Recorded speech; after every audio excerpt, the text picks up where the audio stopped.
aqoon-yahanka odayaasha iyo waxgaradka deegaanka buurta gacan libaax ee gobolka saaxil ayaa si weyn uga hor yimi qorshe xukuumadda Soomaaliland ku doonayso inay buurtaasi kaga iibiso kooxo Carabeed oo ka soo jeeda dalka Imaaraadka Carabta kuwaas oo tiraba dhowr jeer buurtaasi kormeer ku tagay odayaashan iyo waxgaradkan oo waramay telefishinka Kelson TV ayaa ugu baaqay xukuumadda Soomaaliland iyo kooxdan Carabeed inay faraqadaan buurtaasi sidoo kale odayaashan reer saaxil ayaa ka digay qorshaha kale ee xukuumadda Soomaaliland ku doonayso inay dekada berbere ku wareejiso shirkad kale oo ajnabi ah waxaanay cadeeyeen marnaba inaanay aqbali doonin in dekada iyo buurtaasi la iibiyo waxaana kamid ah hadaladoodii waxaynu ka hadlaynaa dhibaatada ku soo korodhay wadanka ee xukuumadda iyo xulufadeedu ku soo kordhiyeen meesha gacan libaax la yiraahdo Ingiriis baa qaadi kari waayay waxba ka qaadi waayay dawladihii ayaa ku xigay aadan cadde iyo cabdi rashiid mid walba inay rartaabay dabacdo waa ka suura geli weyd sidaad baraa laga diiday gacan libaax iyo berbera hore waxa loo yidhi wax berberigu wax gol lagu qaada ka weyn aniga waxay ila tahay inay iska xiiqayaan dadka dhulka deegaanka oo eelihina waa inay arkaan waa inay labada u midoobaan waa inay ishortaagaan ninka carabkaana waxaan u sheegaynaa waxa sinaari suura gelin hantidaada ha iska bixi maamulaan hallu gooyin gacan libaax ma suura gelayso kuu suura gelmayso dad baa ilaahay ku abuuray weligood ku noolaa oo xoolahooda daaqsada oo ilaashada oo waxa ku duugan gacan libaax og waxa la yiraahdo Ismaaciil Cadoor deegaankeeduna waxa weeye halka imika laga sheekeeyay gacan libaaxda iyo saaxil weey waxaan u arkaa adigu qorshaha kan dawladdu way dhamaysay badii kalluunkii wadooyinkii boodadii imika waxay u timi daaqii xoolaha meeshii ay looda yaari ku baxsan jireen kaleedaha ayaa imika u timi waa gacan libaax hay arrinka isaga ummaddu ha iska xooleyso arrinka iibka isaba jooga ha laga wada hadlo haddii ay noqon weydana gacanha laga qabto la yiraahdaa Maxamuud Cabdullaahi Gaas deegaanka buurta gacan libaax baan u dhashay aniga oo buurta dadka u dhashay iyo deegaankeeda waxaan fikirkayga ku dhiibanayaa horta marka ugu horeysa waxa lagu iibinayaa sababta loo wada waxa weeyaan tii berbere loo waday dhulka badan ee la wada iibiyay ee mahurtada dawladda ah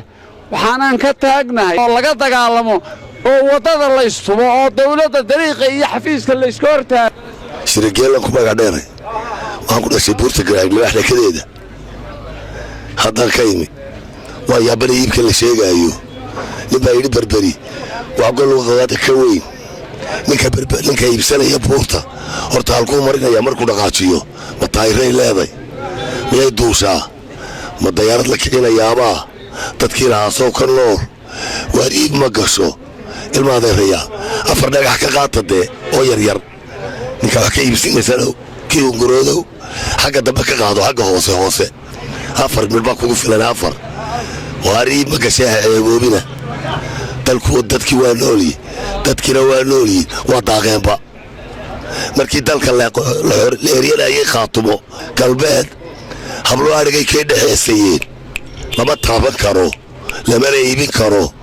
wallahi lama faasay karo anigu caaqil bixi min Ibraahim oo ka soo jeeda gobolka saaxil arinta buurta gacan libaax waa arin aad iyo aad u xasaasiya run ahaanna waa meel dee maxay tahay bulshada Soomaaliyeed marka hore daaqeen oo ah sidaas darteed waxaan oran lahayn dawladdu inay cid gaar ah u xidho ama ka iibiso ama ka kirayso maaha waan xaraan sidaa darteed waxaan oran lahaa iyadii arrimo kale oo xasaasi oo gobolka saaxilaba inay dawladdu faraha kala baxdo haddii ay u danaynayso bulshada ay wakiilka ka tahay waxaanu ognahay in la wareejiyay inaan maxay tahay inaan leedkii waxaanu ognahay warshadii maxay tahay sibirka ilaa hadda inay xaniban tahay cid gaar ah u xaniban tahay sidii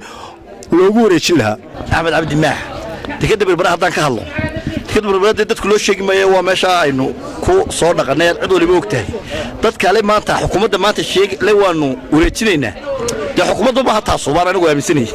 buurta gacan libaax ayaa ah buurta ugu weyn dhinaca dalxiiska gobolka saaxil isla markaana waxay qani ku tahay ugaadha duurjoogta ah iyo qaybaha kala duwan ee macdanta waxaanay xukuumadda kulmiye doonaysaa inay dad carbeed u gacan geliso buurtaasi isla markaana lacaga badan ka qaadato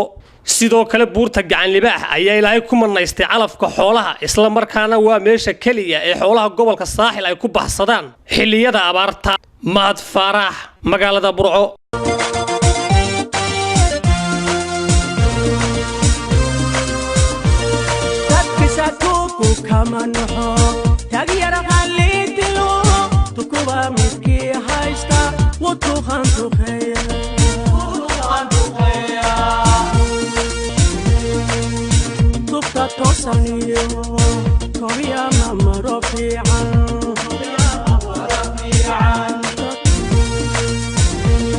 عبكو سمو كتبيا وركوتي مكوليا